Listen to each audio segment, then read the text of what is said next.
Hi, welcome back. We are reading The Wizard of Oz by L. Frank Bauman. Today we are on Chapter 5, The Rescue of the Tin Woodman. When Dorothy awoke, the sun was shining through the trees, and Toto had long been outside chasing birds and squirrels. She sat up and looked around. There was the Scarecrow, still standing patiently in the corner, waiting. "We must go and search for water." "Why do you want water?" he asked. "To wash my face clean after the dust of the road, and to drink so the dry bread will not stick in my throat." "It must be very inconvenient to be made of flesh," said the Scarecrow, "for you must sleep and eat and drink. However, you have brains, and it is worth a lot of bother to be able to think properly." They left the cottage and walked through the trees until they found a little spring of clear water, where Dorothy drank and bathed and ate her breakfast. She saw there was not much bread left in the basket, and the girl was thankful the Scarecrow did not have to eat anything, for there was scarcely enough for herself and Toto for the day. When she had finished her meal, she was about to go back to the road of yellow brick, and she was startled to hear a deep groan nearby. "What was that?" she asked timidly. "I cannot imagine, but we can go and see," said the Scarecrow. Just then another groan reached their ears, and the sound seemed to come from behind them. They turned and walked through the forest a few steps, and Dorothy discovered something shiny in a ray of sunshine that fell between the trees. She ran to the place and stopped short with a cry of surprise.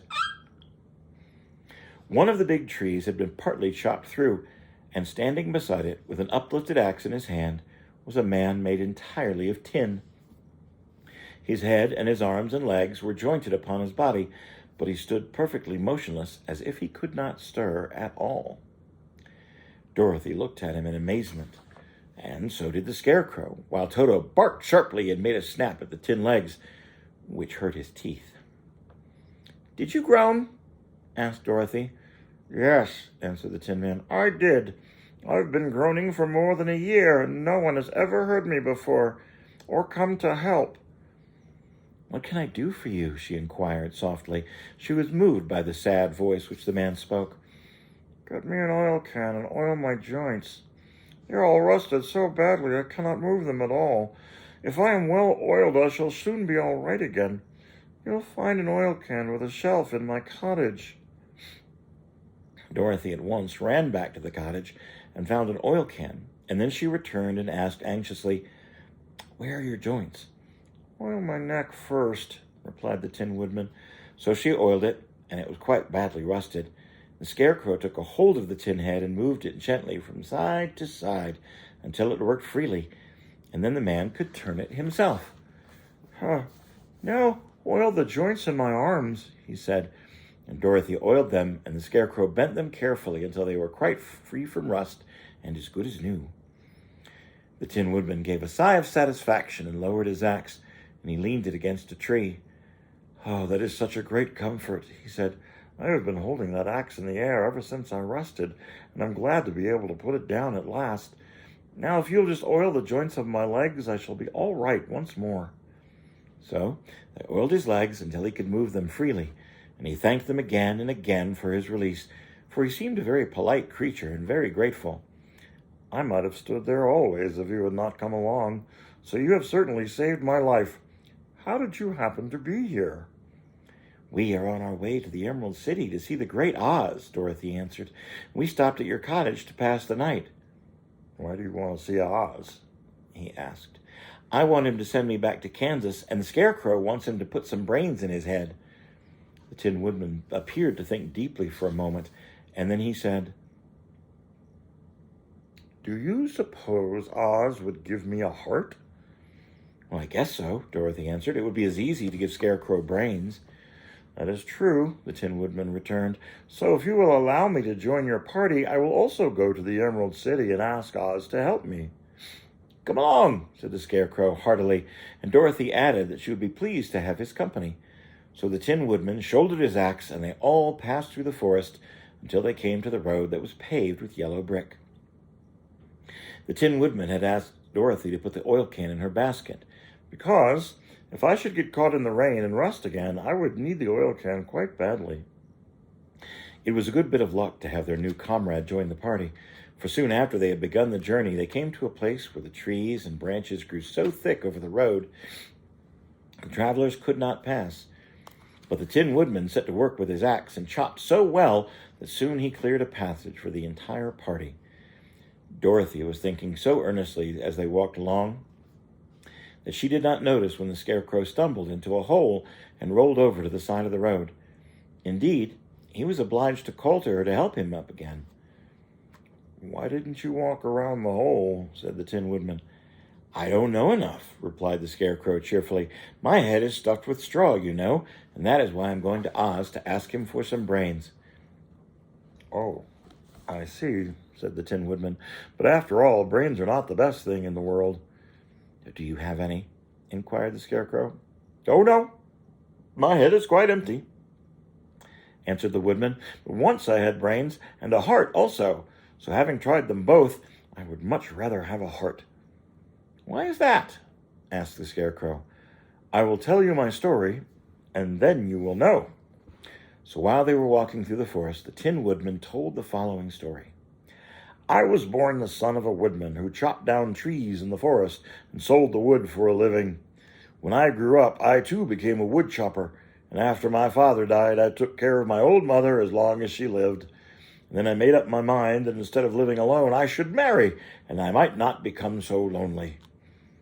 There was one of the Munchkin girls who was so beautiful that I soon grew to love her with all of my heart. She, on her part, promised to marry me as soon as I could earn enough money to build a better house for her to live in. So I set to work harder than ever. The girl lived with an old woman who did not want her to marry anyone because she was so lazy she wished the girl to remain with her and do all the cooking and all the housework. So the old woman went to the Wicked Witch of the East and promised her 2 sheep and a cow if she would prevent the marriage. Thereupon the Wicked Witch enchanted my axe, and when I was chopping away at my best one day, because I was anxious to get the new house and my wife as soon as possible, the axe slipped all at once, cut off my left leg. This, at first, seemed to be a great misfortune, for I knew a one-legged man could not do very well as a wood chopper. So I went to a tinsmith, and I had him make me a new leg out of tin. The leg worked very well once I was used to it, but my action angered the Wicked Witch of the East, and she had promised the old woman I should not marry the pretty Munchkin girl. When I began chopping again, my axe slipped and cut off my right leg. Again I went to the tinsmith, and again he made me a leg out of tin. After this, the enchanted axe cut off my arms, one after the other, but nothing daunted, I had them replaced with the tin ones.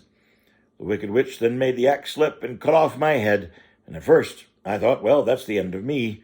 But the tinner happened to come along just the right time and made me a new head out of tin.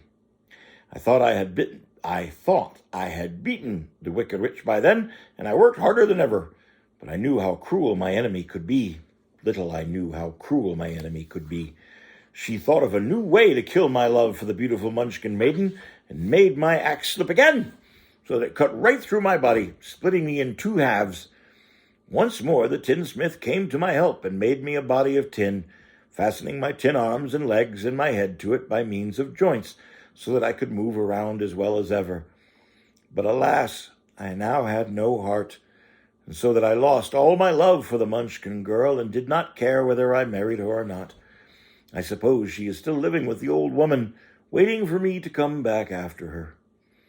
My body shone so brightly in the sun that I felt very proud of it, and did not matter now if my axe slipped, for it could not cut me. There was only one danger, that my joints might rust, but I kept an oil can in my cottage and took care to oil myself whenever I needed it. However, there came a day when I forgot to do this, and being caught in a rainstorm before I had thought of the danger of my joints might happen, I was rusted, and I was left to stand in the woods until you came to help me. It was a terrible thing to undergo, but during the year I stood there, I had time to think that the greatest loss I had known was the loss of my heart. While I was in love, I was the happiest man on earth, but no one can love who has not a heart. And so I am resolved to go to Oz to ask him to give me one. And if he does, I will go back to the Munchkin maiden and marry her. Both Dorothy and the Scarecrow had been greatly interested in the story of the Tin Woodman, and they knew why he was so anxious to get a new heart. "All the same," said the Scarecrow, "I shall still ask for brains instead of a heart, for a fool would not know what to do with a heart if he had one." "I shall take the heart," replied the Tin Woodman, "for brains do not make one happy, and happiness is the best thing in the world." Dorothy did not say anything, because she was puzzled to know which of her two friends was right, and she decided if she could only get back to Kansas and Aunt Em, it would not matter so much whether the Woodman had no brains and the Scarecrow no heart, or if each got exactly what they wanted. What worried her most was that the bread was nearly gone. Another meal for herself, and Toto would empty the basket. To be sure, neither the Woodman nor the Scarecrow never ate anything, but she was not made of tin or straw, and she could not live unless she was fed. Truer words